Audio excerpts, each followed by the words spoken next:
É aqui que educação domiciliar e a produtividade se encontram. Se você quer saber o que é esse homeschooling que tantas famílias cristãs estão optando em implementar em suas casas, ou será que realmente as crianças de homeschooling crescem numa bolha?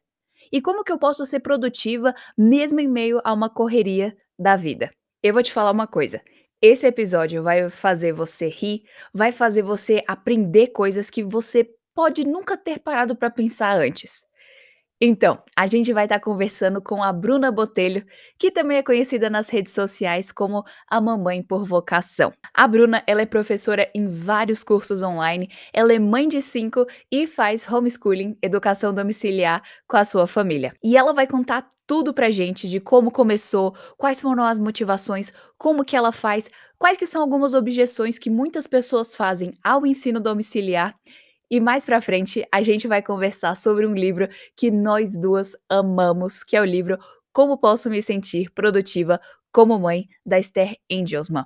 Um livro que, quer você seja solteira, casada, mãe ou a que ainda não tenha filhos, esse é um livro que vai te abençoar demais e essa conversa também. Então, pega o seu chá ou então um cafezinho e vem aproveitar com a gente. Nossa, eu tô tão feliz de ter você aqui, Bruna. Muito obrigada por ter aceitado o convite. Imagina, eu que fico feliz depois de tantas tentativas. Que honra, que privilégio para mim estar aqui contigo hoje. Ai, é pra mim. E, Bruna, pra às vezes alguém que ainda não te conhece, você pode compartilhar um pouquinho sobre quem você é, o que você faz, seu trabalho nas redes sociais também? Claro. Então, meu nome é Bruna Botelho, eu tenho 5 filhos, sou casada, vai fazer 11 anos nesse ano. E já tem desde 2017 que eu comecei um Instagram chamado Mamãe por Vocação. No início, nesse Instagram, meu objetivo era só compartilhar a rotina. Na época, eu só tinha 3 crianças. E era compartilhar um pouquinho da rotina, porque as pessoas se surpreendiam muito. Nossa, como que você dá conta? Como que você dá conta? E eu me sentia assim, como assim, como que eu dou conta? Porque primeiro que eu não dou conta. E que segundo, eu não tenho nada, não tenho nada extraordinário, é só uma dona de casa, né, cuidando dos seus filhos, como assim? Mas decidi abrir justamente para mostrar que não era nada com nada. Só que nessa trajetória, nesse caminho, mostrando um pouco a rotina das crianças, as pessoas começaram a me perguntar muito sobre rotina de sono. Ritual de sono, como que as minhas crianças dormiam todo dia no mesmo horário, como que eu fazia para as 3 dormirem juntas e aquela coisa toda. E aí, então, meu marido pediu muito para que eu desse um aulão sobre sono. E aí eu fiz, então, um curso inteiro sobre sono infantil e foi minha primeira vez em 2019. O nome do curso é Durma Bem, Meu Amor. Daí, depois que eu fiz esse curso, Durma Bem, Meu Amor, o Instagram começou a crescer mais, começou a virar uma rede, assim, mais... eh, de mais espaço para essas coisas de cursos, de mãe, maternidade e tal. E aí eu me senti muito à vontade para ir compartilhando essas coisas. Depois veio a pandemia, daí a gente começou a falar um pouquinho mais sobre educação. Aí combinamos com os amigos para fazer um curso juntos sobre educação domiciliar.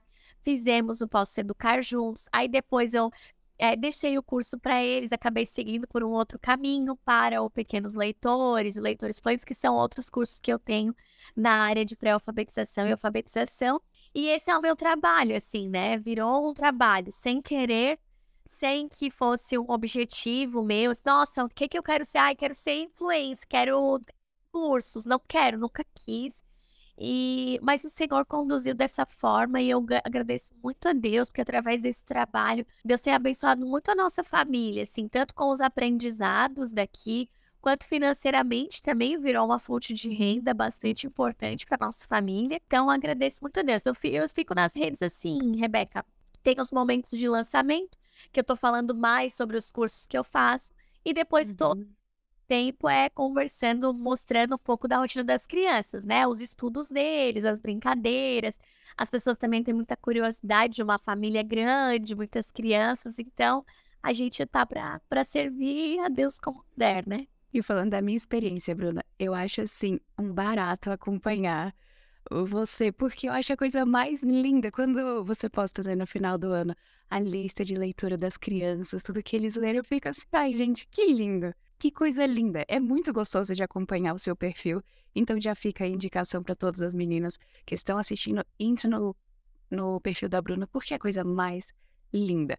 E, Bruna, você também fala bastante, né? Igual você mencionou sobre questões de maternidade, criação de filhos.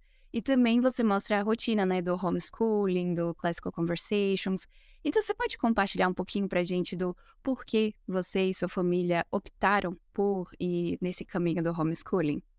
Então, foi uma decisão que a gente tomou praticamente no ano de 2016. Em 2014, eu tive a minha primeira filha e já ouvia sobre educação domiciliar. Então, a gente no início achou que era uma coisa meio conspiracionista, ou lá, a gente achou, cara, nada a ver, nada a ver. E aí, os anos foram passando, né? E em 2016 eu li um livro que mudou muito a minha visão, que foi Família Guiada pela Fé. E lá ele Muito falava bom. questão do homeschooling. No livro ele é bem radical, deve ter os motivos dele, né. Eu não penso, assim, de uma forma tão radical como se a educação domiciliar fosse a única modalidade possível para o cristão, não vejo dessa forma, mas vejo que é uma modalidade possível. Então, para nossa família caiu bem, sabe. Então desde o início a gente nunca matriculou, né, as crianças, né. A minha mais velha hoje tem 8 anos, estaria entrando no 3º ano do ensino fundamental, ela estuda mais ou menos nessa nessa grade, nessa série, né, em casa. E a nossa motivação principal, assim, foi, justamente usando esse livro, né, de que ser humano a gente queria formar, né. Então a gente gostaria de ver os nossos filhos crescerem para serem grandes profissionais, ou a gente gostaria que eles crescessem para, servir ao Senhor, amar o Senhor. Eu não estou dizendo que não é possível isso na escola, de jeito nenhum. Mas a gente achou que seria mais fácil para nós, como pais, educarmos em casa para já ir caminhando dessa forma, né. Então, outro motivo que nos levou a essa escolha foi a forma de ensinar. Então a gente, acha que certas metodologias são melhores em termos de educação do que outras, como por exemplo, a alfabetização pelo método fônico. Poucas são as escolas que adotam essa metodologia hoje, né. A educação clássica para nós é a melhor metodologia. Poucas são as escolas que têm essa opção de educação clássica, principalmente na nossa cidade, a gente, né, mora em Florianópolis, não é uma cidade muito grande, apesar de ser capital, mas essas coisas não chegam, parece, até aqui. Então, a gente, vendo também que as nossas filhas, na época a gente tinha 2 e uma ainda não estava na barriga, olhando bem para elas, assim, elas tinham personalidades, e têm até hoje, bem diferentes. Então a gente queria uma educação mais personalizada, que levasse em conta, né, como elas eram, as preferências, como elas se saíam melhor, né, como elas não iam tão bem. Então, basicamente, assim, esses 3 motivos, e também tem a questão, obviamente, né, e aí hoje mais do que nunca, a questão da doutrinação ideológica, né. Então, é que não é uma questão de na aula de história vai ter alguma pitada, não. A educação é toda enviesada por uma ideologia que não é a nossa. Então a gente também queria se, preservar, né, de ter que estar desconstruindo. Eu vejo que é totalmente possível, vejo muitas mães trabalhando duro no after schooling, né, colocando as crianças na escola e trabalhando com elas em casa.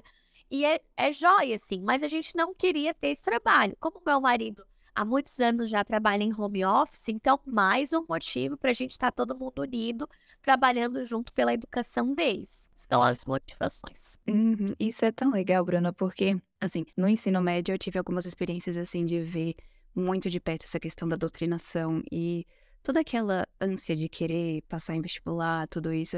Eu acabei tendo toda uma carga que eu penso assim, puxa, se eu puder evitar com que próximas gerações tenham que passar por isso da forma que eu passei, eu faria basicamente qualquer coisa. E até conversando com a minha mãe, ela fala assim: olha, se eu tivesse a mentalidade que eu tenho hoje, eu faria homeschooling.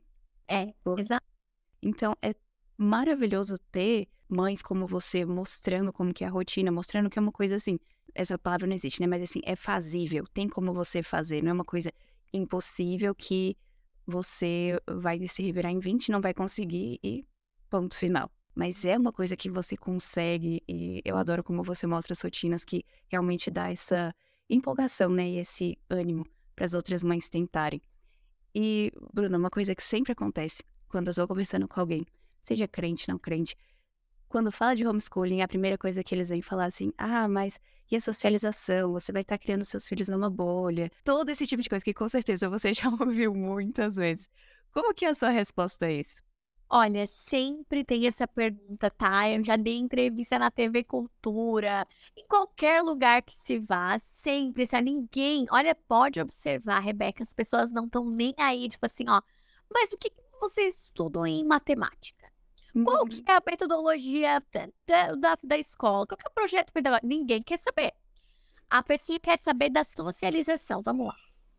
Socialização, principalmente para os cristãos, mas para todo mundo de um modo geral, a primeira socialização e mais importante para uma criança é a da família.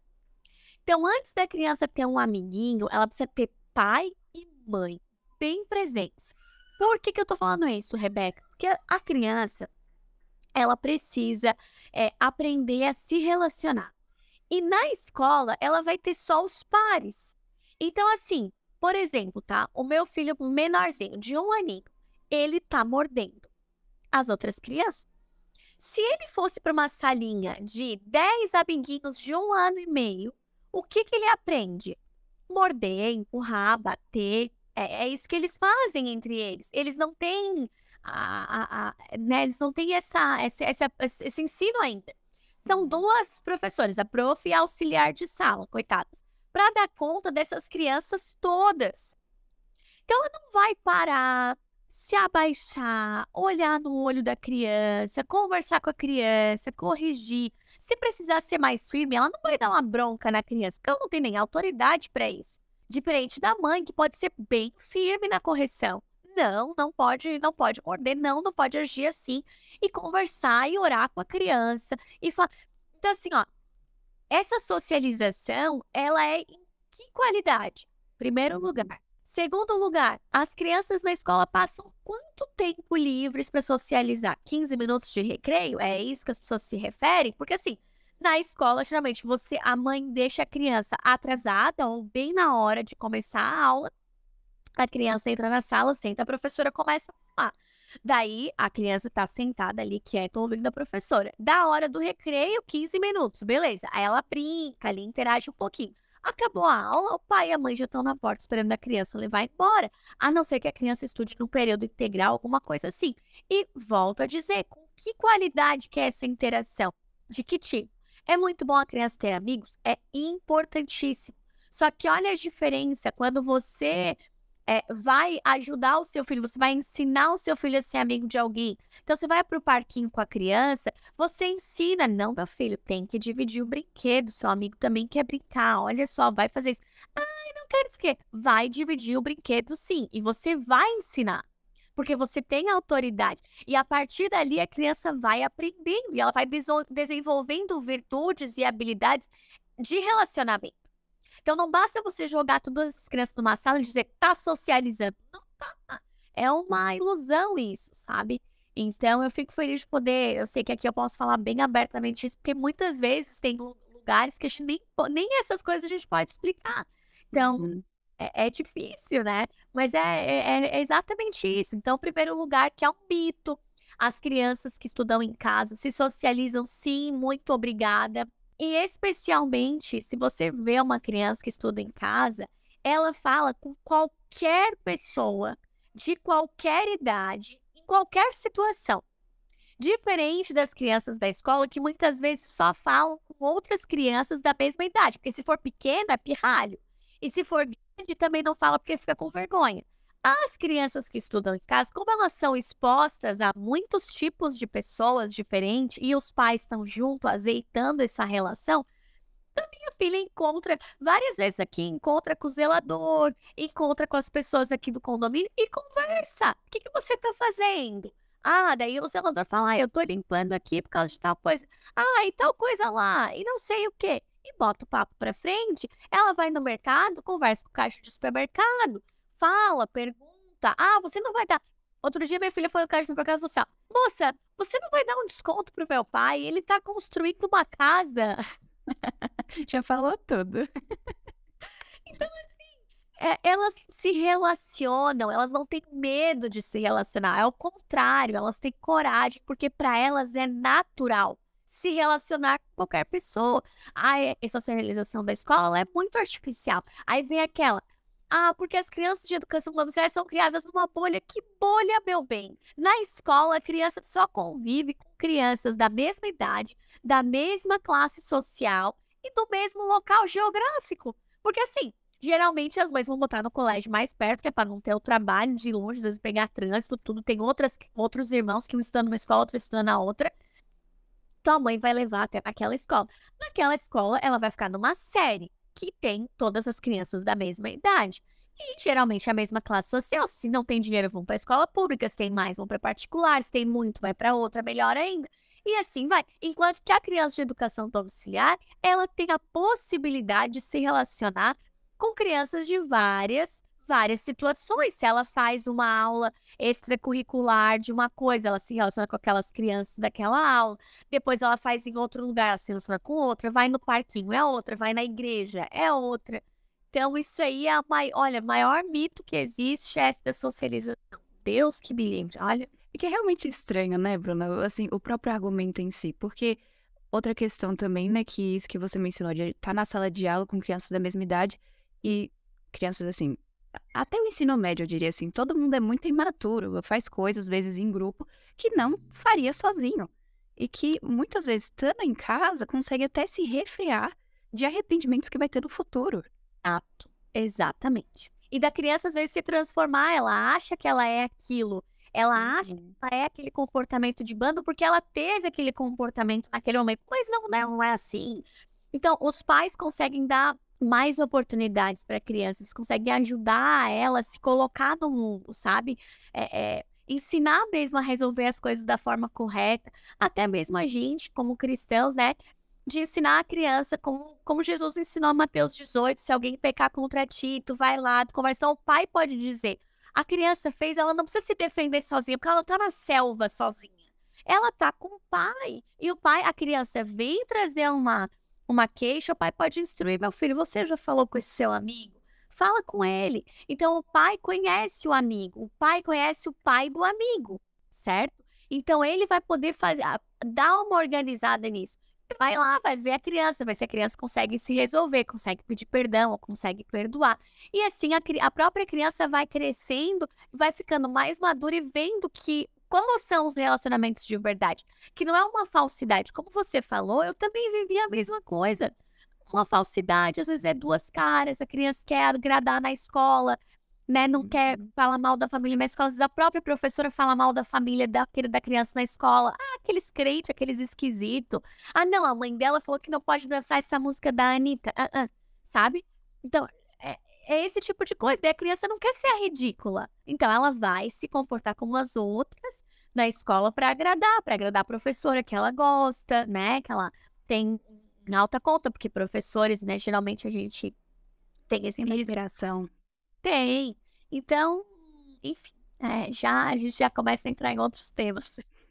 Não, mas isso é interessante, Bruna, porque eu lembro que quando eu era menorzinha, às vezes quando eu falava que eu não assistia algum desenho que todas as crianças estavam assistindo e que meus pais optaram para que eu não assistisse, muitas vezes as crianças iam falando um monte de coisa, começava a pegar no meu pé. E uma coisa que, dependendo do ambiente, às vezes até numa escola clássica, cristã, ou então num homeschooling, não vai ter isso. Vai ter todo mundo uma mente mais de que nós sabemos que o mundo lá fora é uma bolha do mal. E cada dia mais feroz. A escola hoje tá muito pior do que a escola que eu fiz. E assim vai, tá tudo ficando mais feroz. É a palavra que vem à mente, de que realmente a gente vê que as crianças hoje estão sofrendo mais na escola com tudo que acontece, seja colegas, professores, a matéria em si, é um conjunto muito ruim, né? Verdade, perfeito. É bem complicado mesmo. Então, a gente é bem convicto dessa decisão. Então, estamos muito contentes. Dá muito trabalho, muito mesmo. Nem pensar em ser alguma coisa assim, faz porque é mais fácil, que é mais barato. Vai nessa, não é? É uma questão de escolha mesmo. A pessoa tem que ter essa convicção, porque senão, na primeira esquina, na primeira, né, dificuldade, ela vai desistir. Então, é bem importante, assim, que as mães estudem, né, pensem a respeito e se tomarem essa decisão. Como eu falei também, se, né, é uma escolha da família, é bom é ir na escola, é bom estudar em casa, tudo é bom conforme feito para a glória de Deus, né? É Uhum. possível, existe essas possibilidades, mas assim, por aqui a forma como a gente tem se sentido conduzido e impelido é mesmo para a educação domiciliar. Ah, isso é maravilhoso, Bruna. E pra gente fechar esse assunto do homeschooling, só pra dar esse gostinho aqui pro pessoal que tá assistindo, que às vezes não faz, mas pra começar a cogitar, talvez, o que você diria que é importante pra uma família que tá cogitando o homeschooling em si levar em consideração pra fazer essa decisão? Olha, eu acho que uma coisa muito importante para quem deseja fazer educação domiciliar é conhecer famílias reais que façam educação domiciliar.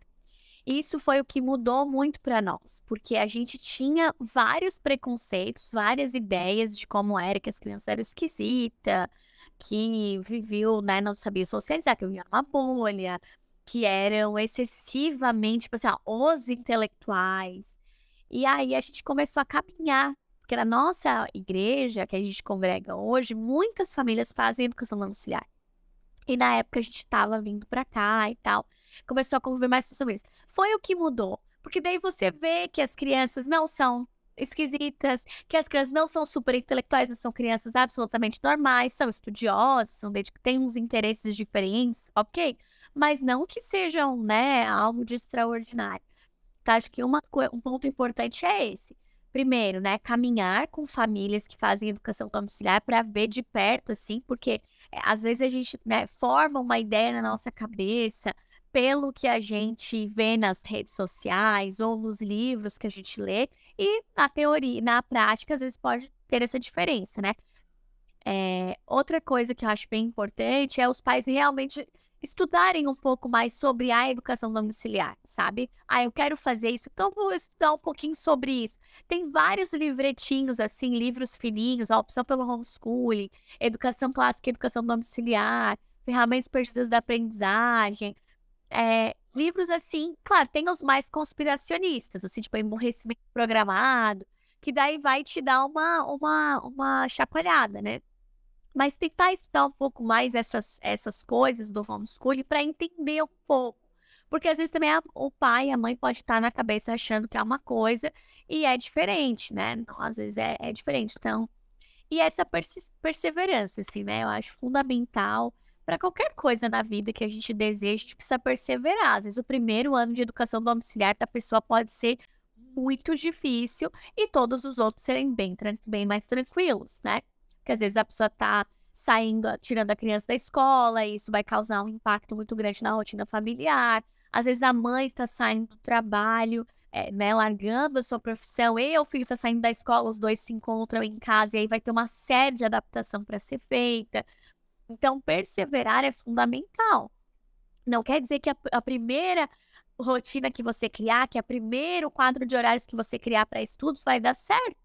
Então, perseverança é a chave, né, para que você continue ali crescendo, se transformando, fazendo os ajustes necessários para poder prosseguir. Isso é maravilhoso, Bruna, e eu tenho certeza que, com a graça do nosso Deus, muitas mães que estão ouvindo vão começar a cogitar e colocar isso na prática, porque ô bênção é ver a sua rotina com as crianças, Bruna. Eu fico muito boba de ver, eu acho a coisa mais linda. E mudando um pouquinho o assunto, você tem recomendado bastante esse livro aqui, né, Bruna? Como posso me sentir produtiva como mãe? Inclusive, criei até um grupinho, porque ele é maravilhoso, ele é realmente, assim, que livrão. Pois é, e foi um livro que também me abençoou muito, porque falou coisas que eu falava assim: "Ah, é por isso que eu me sinto mal no final do dia". Comecei a entender os padrões que às vezes eu não me tocava que eu estava nisso, mas que o livro abordou de uma forma fantástica. Você pode compartilhar com a gente, Bruno, um pouquinho sobre por que você gostou tanto gostou tanto desse livro e o que você gostou tanto? Então, esse livro, eu recebi, eu tenho quase certeza que eu recebi esse livro, e logo que eu li o título eu já me identifiquei de cara, assim, porque eu sou uma pessoa muito da rotina, muito das tarefas, e eu me cobro bastante de fazer as coisas na minha casa. Sempre foi assim. Então, eu sempre me senti muito atrapalhada, né, entre aspas, mas é verdade, pelas crianças, porque eu queria que as tarefas fossem cumpridas. Com licença, as coisas têm que estar no lugar, a casa tem que estar arrumada, as coisas têm que caminhar. E lendo esse livro, assim, foi muito bom pra mim, porque, claro, com esses 10 anos aí de casamento, claro que muita coisa vai mudando, a gente vai aprendendo. Meu marido é bem diferente de mim, ele é o oposto. Então isso é muito bom, porque me ajuda, me traz um pouco mais para o senso, para a realidade. Olha isso, olha aquilo, né? Então ele me mostrava coisas, porque às vezes eu chegava no final do dia assim, arrasada, meu Deus, eu não rendi nada, não fiz nada. Ele falava, como não fez nada? Olha só para isso, você fez aquilo. Então ele sempre vinha com esse olhar para me ajudar. Mas ao mesmo tempo eu tinha essa coisa. Então, logo no início, quando ela começa a falar ali da lista de tarefas, que não importa se a gente cumpriu a nossa lista de tarefas, mas que a gente precisava fazer aquilo que o Senhor nos chama para fazer, e isso é que é o alvo da nossa vida, glorificar a Deus, a santificação da nossa família, que muitas vezes o exemplo que ela dá do pastor, arrumando a biblioteca, para mim, ela dá vários exemplos, ela tem umas imagens, assim, umas ilustrações, que são fantásticas, assim, que me faz a gente, cara, captar bem o que ela tá dizendo, né. E eu me senti muito naquilo, sabe, aquela tanto do pastor que ficou, guardando os livros, né, ele: "Poxa, foi produtivo? Foi produtivo, mas será que era isso que era pra ele estar fazendo mesmo? Será que ele não podia estar aconselhando?", né. Aí ela dá o exemplo lá do casal que perdeu um bebê. Então, como isso é sutil, parece que a gente tá bem produtivo sob os moldes desse mundo, mas na verdade não, né, o famoso Uhum. toque não. Outro também exemplo que ela fala que eu gostei demais foi o da menina, né, a filhinha. Se você pede pra uma criancinha, sua filhinha de 2 anos pra tirar a louça da máquina, você quer que ela tire a louça da máquina? Você tá pedindo isso por causa do trabalho? Não, né, você tá pedindo para ensinar essa criança a servir, a se dispor, a etc e tal. E a mesma coisa que o Senhor faz conosco. Então, todas essas coisas que ela vai colocando ao longo do livro, uma linguagem muito objetiva, muito clara, direta, trazendo sempre referência bíblica, uma boa teologia, sabe, eu achei o livro fantástico por isso, assim, vários, Uhum. né, vários assuntos que ela vai trazendo e que todos eles sempre estão apontando para o mesmo lugar. Então ela vai e fala sobre um aspecto e aponta para o lugar lá da produtividade. Daqui a pouco ela vai e fala sobre outro aspecto e aponta. Então ele é muito coerente, assim. Olha, sensacional. Eu também achei isso, Bruna, quando eu estava lendo.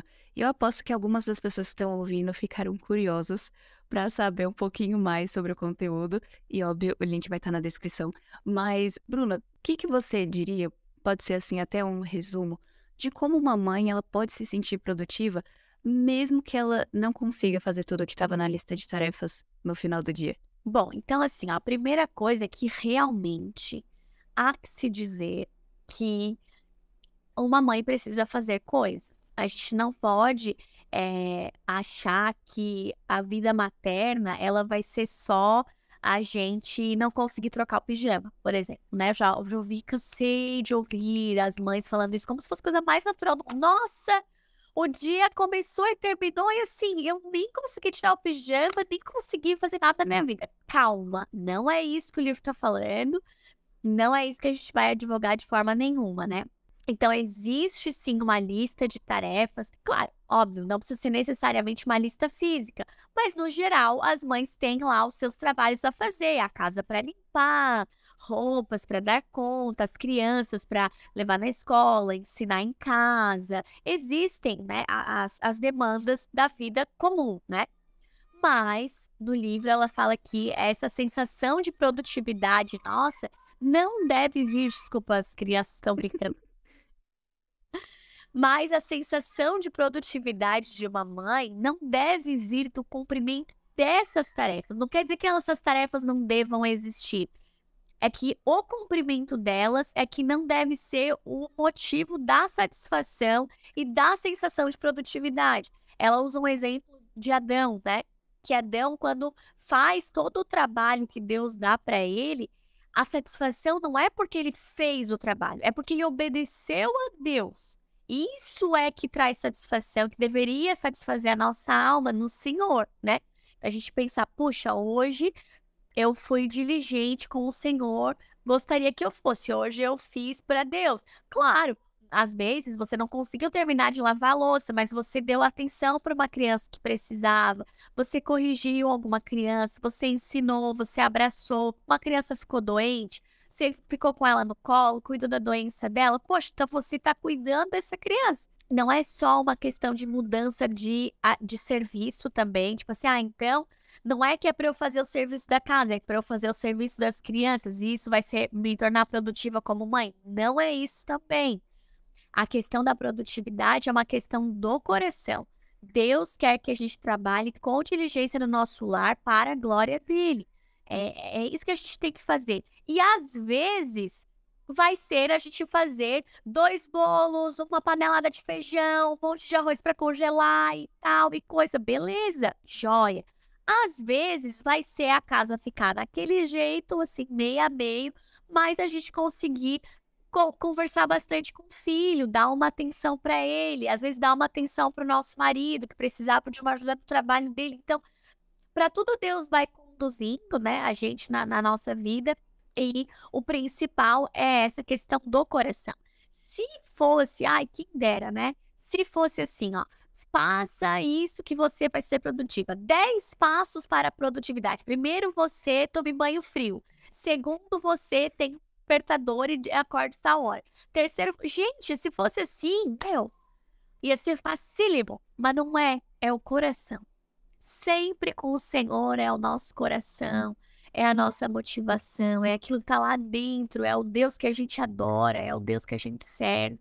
É para onde a gente vai recorrer quando a gente está em apuros, é para nossa agenda, é para dar o check, ou é para o Senhor, ou a gente vai agradecer a Deus pela oportunidade de ensinar mais uma vez aquela criança que pela 10ª vez chamou, te interrompeu. Então, é essa forma que a gente precisa entender de ser produtiva como mãe. É tão lindo, né, Bruna? Porque realmente não é esses 10 passos, é aprender com o Senhor, mudar a mentalidade, deixar a Bíblia moldar realmente a nossa lente de ver o mundo e não deixar o mundo ditar pra gente o que é produtividade e buscar achar uma forma a partir disso. Deus, ele nos deu tudo que a gente precisa saber sobre produtividade e uma coisa que ela também fala no livro, né, que mesmo que Jesus não foi a pessoa que mais fez coisas, ele foi a pessoa mais produtiva que já existiu. E isso é um contraste maravilhoso, né, porque quando a gente realmente entende isso, a gente também tira um peso gigantesco, né, das nossas costas. Exatamente. Perfeito. Esse exemplo dela ali também foi muito certeiro. Bruna, tem um Reels que você colocou no Instagram que eu achei muito bom. Que é você mostrando todos os funcionários que trabalham com você. E é você, você, você e mais você. Aquilo dali eu achei o máximo, Bruna. Então, eu aposto que muita gente vê aquilo e pensa assim, como que no planeta ela consegue fazer tanta coisa? Então, você pode falar pra gente como que é pra você, assim, pessoalmente, ser produtiva? Então, eu faço bastante coisa, realmente. Tem dias que eu deito a cabeça no travesseiro e agradeço ao Senhor, porque eu não sei como que eu fiz aquelas coisas todas fazer. Hoje é um desses dias que eu tô assim, cheia, cheia, cheia, cheia. Mas realmente é essa questão do coração. Tem a forma, tem o aspecto prático, né? Como eu já falei, que a gente de fato tem coisas para fazer. E a gente precisa se organizar. Ela mesma, no livro, traz ideias de como a gente pode organizar a nossa rotina, se organizar, né, no nosso dia a dia, ter uma agenda, ter alguma coisa para que a gente dê conta de fazer. Muitas vezes a resposta do que a gente tem que fazer, né, ela fala, está na nossa própria agenda. Bom, eu tenho que fazer isso. Eu sinto como mãe e como dona de casa e alguém que trabalha fora ainda, mesmo sendo em home office, né?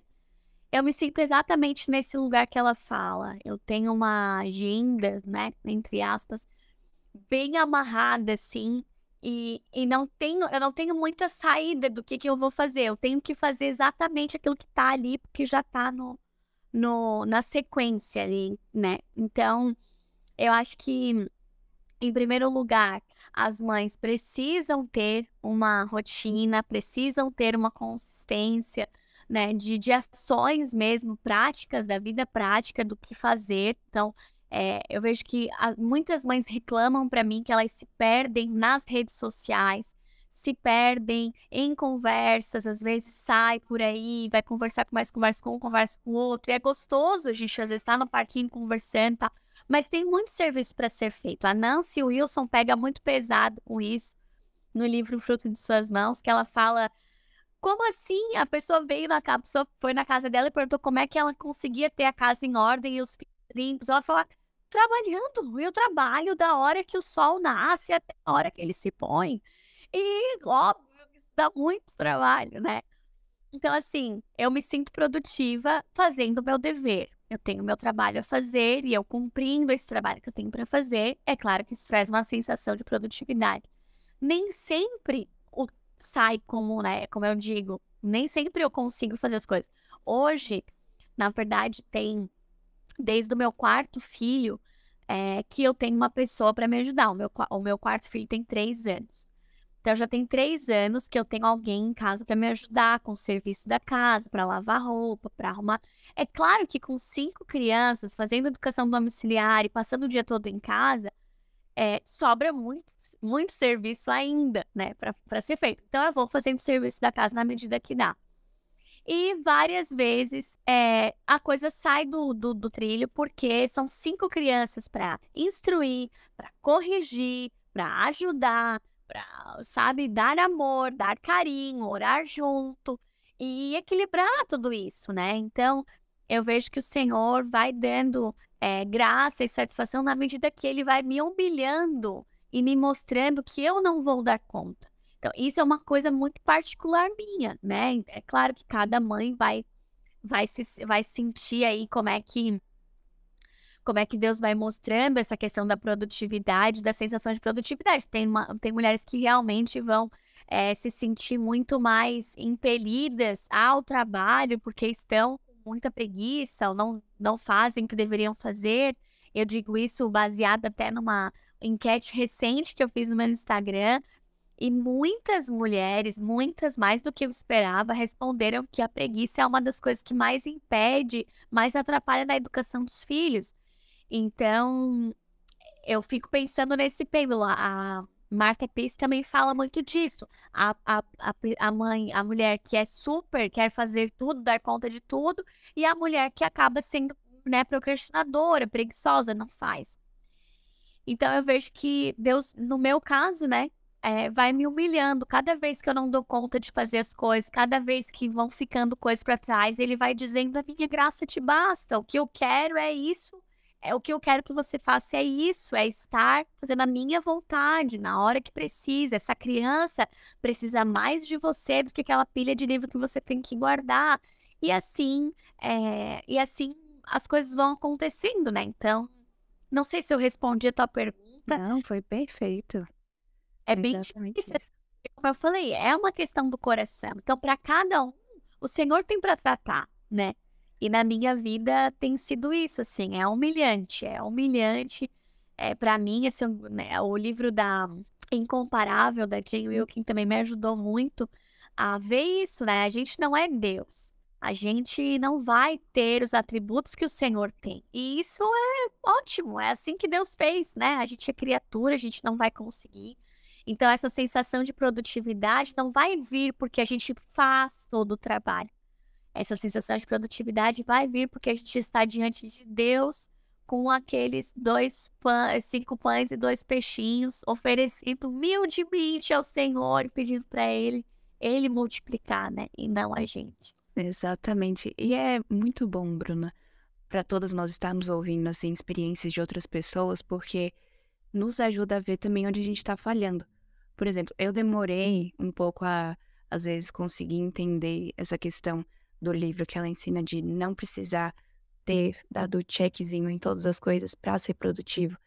E quando eu li da experiência dela e agora ouvindo a sua experiência, isso ajuda a gente a realmente mudar a nossa mentalidade, para a gente não querer ter a vida perfeita que a gente sonha, que a gente imagina que vai ser, e a gente só fica frustrada porque a gente nunca vai conseguir alcançar. Ter essa experiência real realmente ajuda muito.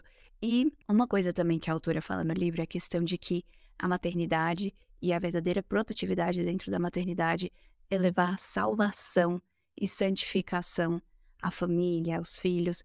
Você pode compartilhar um pouquinho sobre como que é isso pra você? Como que é a importância disso? Olha, isso é muito profundo, assim.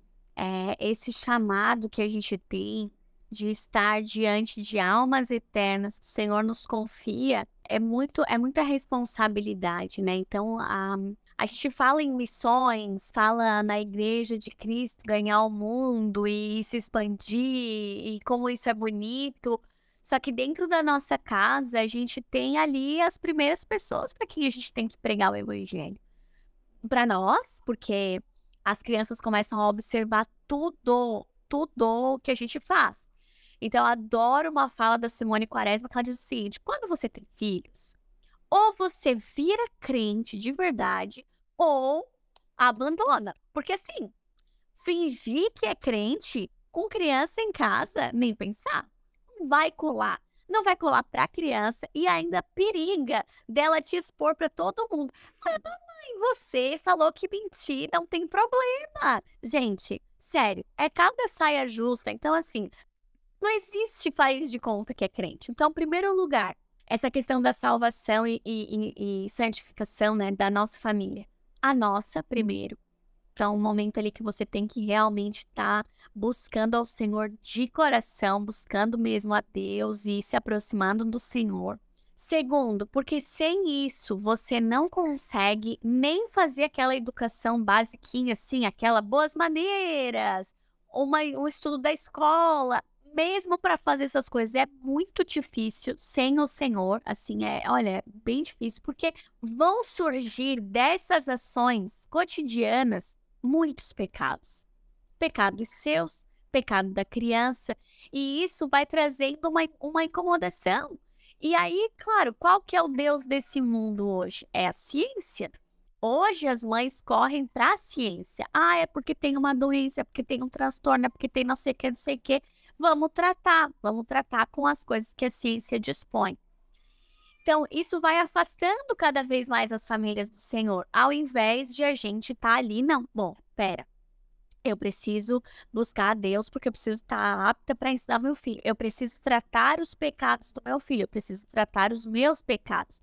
Então, nesse relacionamento, é essas coisas que vão surgindo na caminhada, como Deuteronômio 6 fala, quando a gente vai andando pelo caminho, se sentando, se levantando, é ali que a gente tem que pregar o evangelho para os nossos filhos, para o nosso marido, para nós, né? Então, sempre relembrando. Então, essa questão de a gente. Só que para fazer isso, né, Rebeca, isso leva tempo, isso leva atenção. Você não pode estar andando por aí pela vida só preocupada com a roupa, a louça, e é esse o ponto do livro, né? Então, se a gente está com um olhar muito de ser produtivo, de ser eficiente, tanto faz, entendeu? Se eu vou parar agora para falar com meu filho sobre generosidade ou qualquer outra virtude, isso não importa. O que importa é que a minha lista foi cumprida. Enquanto que quando a gente tem o objetivo de levar salvação e santificação para os nossos filhos, a gente larga tudo. É para o inferno que se vai. É muito mais sério do que a lista de tarefas. Então você para, você olha para aquela criança, escuta. Às vezes você não quer ouvir, né? A criança está chorando, ela está precisando maior auê, você não quer corrigir ou instruir naquele momento. Mas é isso que você está sendo chamado a fazer. Esse é o seu objetivo. A salvação vai vir desses momentos, né? Tantos momentos de alegria também, que você abre mão da sua lista de tarefas para gozar de um tempo com aquelas crianças, para aproveitar um tempo ali. E às vezes, desse momento ali informal, abraçado, lendo um livro, é que vai surgir uma pergunta, é que vai surgir uma questão do coração da criança que ela vai colocar, que ela vai dizer que ela, sei lá, não gostou talvez de alguma coisa que uma pessoa fez. E ali você vai poder pregar o evangelho mesmo, meu filho, você não gostou dessa atitude da pessoa? O que você achou? O que você teria feito? O que a Bíblia fala que a gente deve fazer nessa situação? Como que Deus pode te capacitar a agir? Você vai continuar agindo assim? Como que você vai fazer? Então, sempre, e eu gostei muito, recentemente eu ouvi tava assistindo uma live da Simone Quaresma, ela estava falando também justamente nesse ponto, né? Que a gente pode estar pregando para as crianças o tempo inteiro em vários assuntos que surgem. Ah, você viu o casamento da tia fulana? Nossa, o casamento foi muito bonito. O casamento é uma coisa linda que o Senhor Deus deu para nós, né? Que daí os dois, o noivo e a noiva estão ali representando Cristo e a igreja. É muito linda, é muito misterioso. Então, assim, é, essa questão da salvação não é uma coisa etérea. Olha, Uhum. salvação, não, é ali, é no dia a dia, é no culto doméstico que você tem que fazer, que você tem que parar, sentar. É na memorização mecânica de versículos que você vai fazer com a criança, que a criança não vai entender bolhufas de o que encobre as suas transgressões jamais prosperará. Que? Decora, meu filho, decora, decora. Um dia você vai lembrar disso e vai agradecer por ter memorizado. É ali, é nas coisas do dia a dia, é nas coisas do cotidiano, conversando, andando. É ali que você vai pregar o evangelho, vai levar a salvação e santificação para as crianças e também Deus vai trabalhando, moldando na nossa vida, né? Porque tudo na nossa vida, né, Bruna, dá pra usar como gancho pro evangelho. E muitas vezes, nesse caso que você tá mostrando aí, os filhos estão sendo o meio que Deus está colocando na vida das mães para que elas possam estar meditando na palavra do Senhor em momentos que talvez se elas não estivessem com os filhos ali, elas não estariam meditando. Então também tem esse lado da santificação própria, né? Uhum. Exatamente isso. E assim, ó, os defeitos da criança, os defeitos do marido, tudo isso foi colocado sob medida pelo Senhor para nos conformar à imagem de Cristo. Então a gente tem que valorizar essas coisas, porque parece que é tudo muito acaso, muito essa pessoa que não muda. Não, gente. É aquele texto de Paulo, que Paulo fala: minha graça te basta, meu poder se aperfeiçoa na fraqueza. Então, Deus está dando aquilo ali para você, daquela forma que Ele quer trabalhar, que Ele quer te forjar. Então, isso é muito precioso, né? Não pode ser ignorado como uma coisa qualquer, como um acaso, uma coincidência. E, Bruna, pra gente já caminhar aqui pro final, o que que você diria pra uma mãe que às vezes tá ouvindo e pode ser que às vezes ela tá naquele ciclo de chegar no fim do dia, se sentir frustrada, achando que falhou, e tá nesse ciclo e pensa que não tem como sair de lá. Qual que seria o seu conselho pra ela, além de comprar o livro? Olha, o meu conselho seria realmente buscar no Senhor essa direção, né? Sobre como gastar a sua vida. Como gastar a sua vida e como ter alegria nessa forma de gastar a vida, de investir a vida, né? Então, eu acho que tem os meios de graça, né, mais comuns, a leitura bíblica, leitura da Bíblia, oração, comunhão com os irmãos, essas coisas vão ser muito importantes, né, para essa questão da produtividade. A leitura desse livro vai abrir muitos olhos, vai esclarecer, olha, muitas coisas e eu tô lendo pela segunda vez o livro e parece que é a primeira. Toda vez que eu leio, eu vejo coisas e mais coisas, assim, importantes que me saltam aos olhos. Então, eu acho que seria basicamente é isso, assim, é buscar em Deus essa satisfação da produtividade, é buscar no Senhor para saber, porque às vezes as mães podem achar que elas têm que fazer alguma coisa que Deus nunca chamou elas para fazer. E isso é pesado, e esse fardo é pesado demais. Ai, porque eu tenho que nunca dar açúcar até 2 anos. Onde tá na Bíblia isso, minha flor? Não tá escrito. É bom, é ótimo. Eu acho maravilhoso. Que sabe a decisão, uma decisão muito acertada. Mas se isso te traz um peso, uma coisa assim difícil, a gente tem que saber distinguir princípios e métodos, né? Então, buscar a Deus na palavra dele escrita e buscar a Deus em oração vai trazer mais clareza acerca do que são os princípios, do que a gente deve buscar mais, quais são as nossas prioridades. E com base nisso, a gente fazer uma lista de tarefas bem acertada, que possa nos ajudar e não assim, esmagar, não nos oprimir. Né? Uma lista de tarefas que a gente possa realmente fazer para glorificar a Deus mesmo e santificar a nossa família, salvar, né? Ajudar mesmo na salvação de cada um das pessoas da nossa família. Amém, exatamente isso mesmo, Bruna. E, nossa, de novo, Bruna, muito obrigada por ter estado aqui com a gente e ter compartilhado tanto da sua experiência, daquilo que o Senhor tem te ensinado. Foi uma bênção. Imagina, eu que agradeço, é um privilégio para mim estar aqui. Peço desculpas pela demora, vocês não estão sabendo que a gente demorou, mas demorou. E graças a Deus chegou esse dia. Para mim é um privilégio poder compartilhar, né, disso. Eu recomendo demais mesmo a leitura do Como Posso Me Tornar Produtiva como Mãe, de verdade, tá? Um livro excelente. Uma leiturinha, ó, rapideira, né, bem... Exatamente, curtíssima. Pra mim, que sou bem lenta na leitura, acabei demorando. Mas assim, demorei...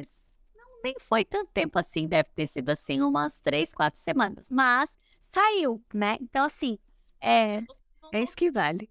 consigo, que sou lenta na leitura e tenho 5 crianças para tocar, casa, homens, mas vocês também vão conseguir, tá? Então agradeço muito essa oportunidade, espero que a gente tenha outras ainda para se encontrar por aqui, tá bom, Rebeca? Com certeza vai ser uma alegria e tanto. Viu? Eu sabia que você ia amar essa conversa e eu aposto que você aprendeu muitas coisas lindas e maravilhosas sobre a palavra do Senhor e como ensinar isso à próxima geração.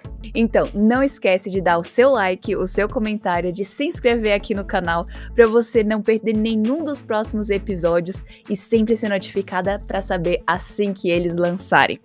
Então, espero que você tenha gostado e a gente se vê na semana que vem.